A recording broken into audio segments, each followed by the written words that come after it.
sakit mah yang tidak kunjung sembuh. Mungkin di antara pengunjung channel saya ini sedang mencari solusi untuk sakit mah yang tidak kunjung sembuh ya.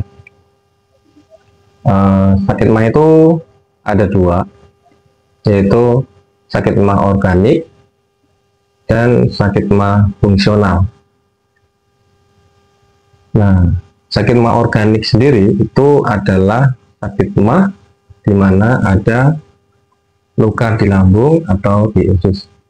Sedangkan sakit mah fungsional itu tidak ada luka di lambung atau usus, namun terdapat gangguan di pencernaan. Gejalanya hampir mirip ya. Maksudnya kalau misalnya gangguan lambung dengan yang organik atau ada luka, itu biasanya ada perih ketika diisi dengan makanan, atau misalnya telat makan gitu kan. Nah itu udah rasanya udah melilit gitu, sakit perut, apalagi diisi makanan biasanya perih. Ada yang lebih parah saat orang itu sampai mengalami muntah darah. Jadi ada tetangga saya mengalami itu, muntah darah sampai nggak habis-habis ya. Waktu itu dibawa ke dokter. Nah ternyata ditemukan adanya luka di lambung orang itu. Namun ketika untuk gangguan lambung yang fungsional tadi, sebenarnya tidak ada luka di lambung, tapi perut rasanya di lemas-lemas gitu rasanya. Kemudian ususnya itu rasanya bergerak cepat, kayak bunyi-bunyi itu, cukup. Kemudian ada gas yang banyak di lambung, rasanya kembung terus ya, mual seharian itu rasanya mual, kemudian pengen muntah juga. Jadi gejalanya hampir mirip. Namun ada yang memperparah sakit lambung itu, yaitu adalah ansitas. Nah, tetangga yang memiliki sakit mah tadi itu, dia tidak memiliki ansiti, sehingga pemulihannya itu bisa cepat. Bahkan hanya meminum obat dokter untuk obat-obatan lambung saja, itu dalam beberapa bulan juga sudah sembuh. Namun untuk yang memiliki gangguan ansitas itu bisa jadi gangguan lambungnya itu akan menetap, walaupun secara luka di lambung sudah sembuh dengan obat-obatan lambung sudah sembuh, namun gangguan ansitasnya itu masih menetap, masih ada gitu.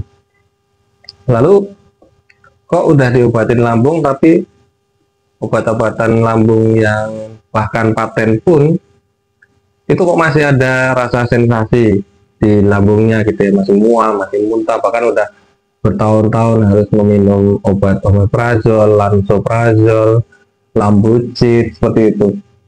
Jadi seolah-olah kayak obat-obatan itu hanya dipakai untuk bertahan hidup saja dan tidak menyembuhkan. Nah, ada yang perlu digarisbawahi tadi, yaitu yang memperparah penyakit lambungnya itu apa saja. Pertama tadi ya, kalau misalnya belum sampai ke ansitas, oke lah kita katakan gaya hidupnya dulu apakah sudah dirubah, kemudian pola istirahatnya apakah sudah dirubah, kemudian stresnya apakah dia itu bekerja dengan tekanan, di bawah tekanan atau tidak, kemudian apakah stresnya itu dibawa sampai pulang, kondisi lingkungan kerja bagaimana, kondisi lingkungan keluarga bagaimana, itu sangat mempengaruhi kondisi psikologis. Namun ketika itu semuanya sudah dihilangkan, dianggap bagus, stres nggak ada, pola hidup sudah bagus, pola istirahat sudah bagus, kemudian makan sudah teratur, namun masih merasakan gangguan-gangguan lambung, rasanya kok masih begah terus, masih mual terus, masih nyeri ulu hati, masih keliengan setiap hari. Nah, memang gejalanya agak mirip antara gangguan lambung dengan gangguan psikosomatik ya. Kalau ada luka di lambung, biasanya itu sudah diobati dengan obat-obatan lambung, itu akan membaik dalam 3 bulan mungkin. Ya biasanya udah 3 bulan itu udah membaik. Ya kan, apalagi yang sampai tetangga tadi ada yang muntah darah, itu udah diobati dengan obatan lambung karena dia tidak memiliki ansitat atau gangguan manik, namun akhirnya dia bisa kembali normal dengan cepat. Beda halnya dengan orang yang memiliki ansitas, itu lambungnya sudah membaik lukanya, tapi masih banyak gejala-gejala yang ditimbulkan seperti perut masih sering kayak dimas-emas, mual, masih muntah, masih nyeri ulu hati, deg-degan setiap hari. Nah, coba periksakan di bagian cemasnya. Ya, jadi hal yang memperberat sakit lambung adalah dari gangguan ansitas atau gangguan panic disorder. Kalau misalnya lambungnya sudah diobatin masih nggak sembuh-sembuh juga, nah bisa konsultasikan ke psikolog. Kenapa sih? Apakah ada hubungan antara psikosomatik dengan lambung? Ya, sangat berhubungan, karena ada neurotransmitter di otak manusia ini yang menghubungkan antara kelistrikan atau sinyal dari otak saraf pusat kita itu mengirimkan sinyal ke tubuh. Ada saraf simpatik dan parasimpatik yang di seluruh tubuh kita itu bekerja dengan baik ketika kondisi neurotransmitter ini baik.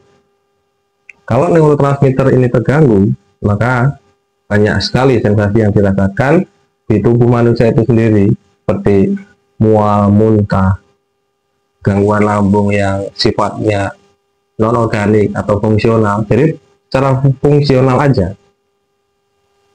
secara organik dia bagus, namun secara fungsionalnya itu bermasalah. Itu yang dinamakan dengan psikosomatik, yaitu gangguan pikiran atau neurotransmitter di otak yang dapat menyebabkan gangguan fungsi lambung. Jadi kalau Anda memiliki gangguan lambung yang tidak kunjung sembuh, alangkah baiknya hubungi psikolog dulu. Jika memang diarahkan psikiater, ya harus menerima, karena memang psikosomatik itu benar-benar nyata secara sensasinya ya. Fungsi lambungnya itu memang benar-benar nggak bisa dibohongi. Kemudian tubuhnya itu benar-benar seperti orang yang hidup segan tapi mati tak mau, karena gangguan-gangguan cemasnya itu memang sangat tinggi.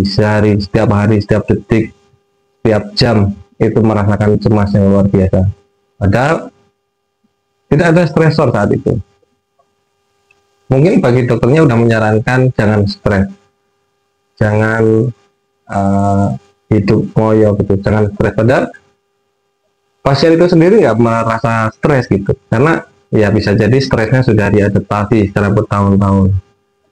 Manusia itu bisa mengadaptasi stres yang mungkin bagi dia merasa nggak stres, tapi nyatanya di dalam otaknya itu sudah berubah secara neurotransmitternya, sehingga akhirnya untuk menahan stres sedikit saja itu sudah nggak kuat, dan akhirnya harus diberikan terapi obat-obatan, kemudian terapi pola hidup, terapi pola istirahat yang dapat mengembalikan fungsi neurotransmitter tadi agar kembali seimbang.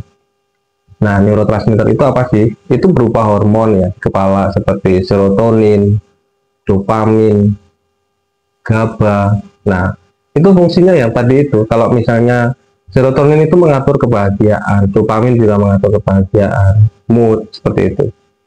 Nah, kalau misalnya itu serotoninnya kurang, otomatis moodnya akan jadi jelek, cemas setiap hari, seperti itu. Nah, itu yang harus diseimbangkan lagi. Setelah itu nanti neurotransmitternya udah seimbang, coba nanti mood Anda akan kembali baik, pikiran Anda akan kembali ceria, kemudian gangguan lambung Anda mulai perlahan mulai kembali normal seperti semula. Nah, jadi untuk yang punya sakit lambung yang tidak kunjung sembuh, jangan segan untuk hubungi psikolog atau psikiater. Mungkin ada yang bisa diterapi dengan pola hidup, pola istirahat, pola pikir. Namun jika memang harus diterapi dengan obat-obatan, ya terima saja. Nanti dari psikiaternya juga akan membantu gimana caranya agar bisa lepas obat-obatan total. Oke, ini aja. Terima kasih.